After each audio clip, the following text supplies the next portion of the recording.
A pen test can be categorized in three different ways. We can implement what they refer to as a black box attack. A black box attack is where the attacker or the ethical hacker, myself, I don't know anything about your network. You've given me your company name, and it's time for me to go to work.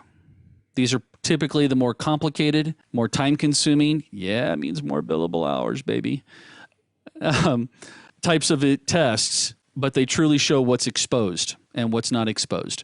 We also have what they refer to as a gray box attack or a gray box test. This is where I might know some information. You may provide some of the information for me, such as IP address ranges. I actually might do a little bit of research ahead of time. I would have done this in a black box test as well, but in a gray box, you might tell me what type of OSs you have. I can figure that out in a black box. Black box attack, all I have to do is do some research. I might take a look at, for example, help wanted pages, see if you're looking for an SQL admin. If you've ever posted an ad for an SQL admin or for a Windows admin server that specializes in Windows Server 2003, 2008, whatever, that type of information will help me get to the gray side. But the gray box type of pen tests, the customer or the ethical hacker will attack it knowing some information.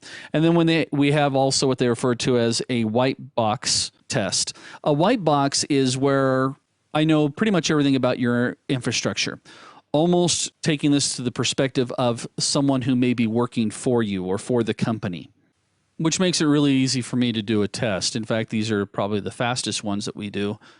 But remember, again, we shouldn't ignore them because, again, a majority of your attacks will come from the inside. Now, there are many times that you might actually be involved with what they refer to as an IT audit.